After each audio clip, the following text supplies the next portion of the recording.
भगवान के पास चरणों में छोड़ दो अक्षत को, दूसरा देवता हुए।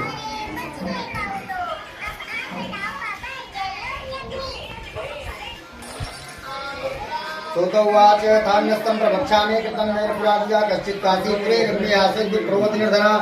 श्री सूत जी महाराज बोले कि हे ब्राह्मणों, अब मैं पूर्व काल में जिसमें सत्यनारायण भगवान विष्णु के व्रत को किया था उसे भली भांति विस्तार पूर्वक समझा रहा हूँ। आप लोग ध्यान से सुने। काशीपुरी नामक नगर में एक अत्यंत निर्धन ब्राह्मण रहता था, जो भूख और प्यास से व्याकुल होकर के प्रतिदिन पृथ्वी पर घूमता रहता था।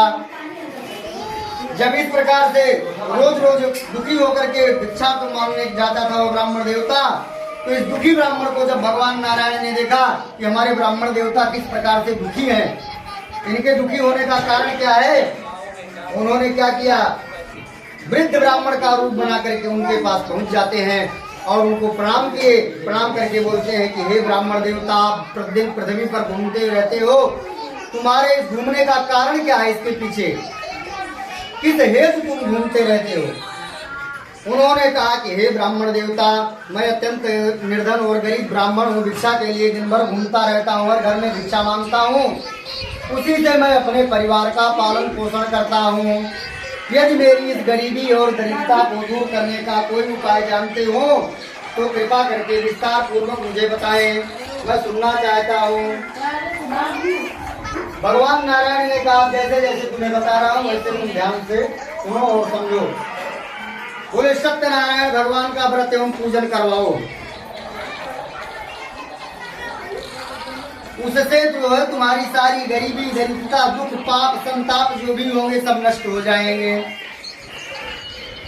और तुम्हारा जीवन सुखमय हो जाएगा। बोले लेकिन हे प्रभु, हे ब्राह्मण देवता, मैं कैसे करवाऊंगा, जितना भिक्षा मांग कर ले जाता हूँ शाम को, उससे किसी तरह से मेरे परिवार का पालन पोषण हो पाता, पेट भरता, उसमें कुछ बचता नहीं है जो सामान बेच करके पैसा ले आऊं और सारी सामग्री खरीद लाऊं। बोले तुम भगवान के ऊपर समर्पित करके छोड़ देना, तुम्हारा सारा कार्य भगवान सत्यनारायण पूर्ण कर देंगे। अब इन्होंने कहा ठीक है, मैं इस पूजा व्रत को अवश्य करूंगा। इतने में इतना विधि विधान बता करके भगवान सत्यनारायण रूपी ब्राह्मण देवता अंतर ध्यान हो गए वहां से। जब वहां से अंतर ध्यान हो गए तब ये बेचारे भिक्षा मांगकर शाम को जब घर पहुंचे ब्राह्मण देवता, तो अपने पत्नी को इस विधान और व्रत के बारे में बताया। पत्नी बोलती है पूजा पाठ कहाँ से किया जाएगा स्वामी, अपने पास तो धन भी नहीं है और बगैर धन के धर्म नहीं होता है। कहा गया है विद्या ददाति विनयम, विद्या क्या प्रदान करती है, विनम्रता प्रदान करती है। विनय जाति पात्रता में जब विनम्रता होती है तो योग्यता ही उत्पन्न हो जाती है और जब योग्यता होती है पात्रत्वात् धनम, आपने अपने पास ये कोई चीज का कला हो गया, गुण हो गया अपने पास, तो धन का आगमन अपने आप होगा। योग्यता हो गया तो धन अपने आप आएगा।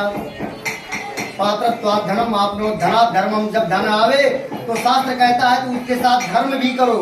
अगर धन है तो ही धर्म कर सकते हो, अगर धन नहीं है धर्म कैसे कर सकते हो, धर्म कर्म कुछ नहीं कर सकते। धनादि धर्मम तथा सुखम, जब तुम्हारे पास धन आया तो धर्म करो और जब हमने धर्म किया तो सुख तो हमको मिलने ही वाला, उसको कोई रोक ही नहीं सकता, क्योंकि हमारे कर्मों का जो हम कमा के लाते हैं कहीं से किसी क्षेत्र से, ये कोई जरूरी नहीं है नौकरी वाला ही, नौकरी हो, धंधा वाला हो, बिजनेस वाला हो, पंडिताई कर्म वाला हो, कोई भी हो, उसका अगर दशांश दान करता है, भगवान का दशांश होता है।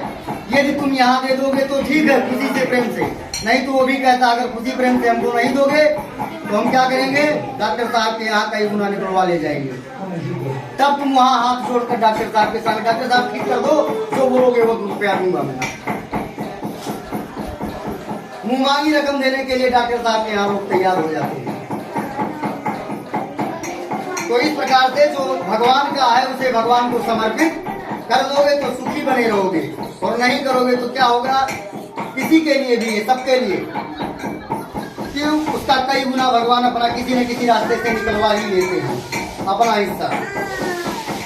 तो इस प्रकार से वो ब्राह्मण देवता सब लोगों ने खा करके सोया, लेकिन उस ब्राह्मण देवता को रात भर चिंता में नींद नहीं आई। कौन सी चिंता थी कि मैं व्रत पूजा कैसे करूंगा, कहाँ से करूंगा, सारी सामग्री कहाँ से लाऊंगा। मन में विचार किया, सुबह हुआ तो मन में संकल्प किया। कौन सा संकल्प किया कि आज के दिन भिक्षा के मांगने से जो धन प्राप्त होगा उसी धन से मैं भगवान सत्यनारायण का पूजा पाठ करूंगा। एक दिन मैं अपने बीवी बच्चों के सहित व्रत कर लूंगा, जल पीकर रह जाऊंगा, भोजन नहीं करूंगा। इसीलिए कार्य के आरंभ में संकल्प ब्राह्मण लोग क्यों कराते हैं? संकल्प है तो विकल्प है, अगर संकल्प नहीं है तो कोई विकल्प नहीं है, कोई मार्ग नहीं है, सारी रास्ते बंद हो जाते हैं। शादी विवाह में एक गोत्र नहीं, 3, 4, 5 संकल्प होता है, कई संकल्प होता है। क्यों होता है? 3 तो 3 गोत्र का हो जाता है, प्लस 1-2 संकल्प आगे पीछे, कम से कम 5-6 संकल्प विवाह में होते हैं। इस प्रकार से मन में संकल्प करके वह ब्राह्मण देवता क्या संकल्प किया कि आज के दिन मुझे भिक्षा के मांगने से जो धन प्राप्त होगा उसी धन से भगवान सत्यनारायण का व्रत एवं पूजन करूंगा। ऐसा मन में संकल्प करके भिक्षा मांगने के लिए उसी नगर में गया जहां रोज जाता था। जिस घर में रोज जाता था पहले, उसी घर में पहले आज भी जा रहा है, लेकिन भगवान नारायण की कृपा उस पर हो चुकी है, उसको मालूम नहीं है। सुदामा को भगवान कृष्ण ने सब कुछ दे दिया।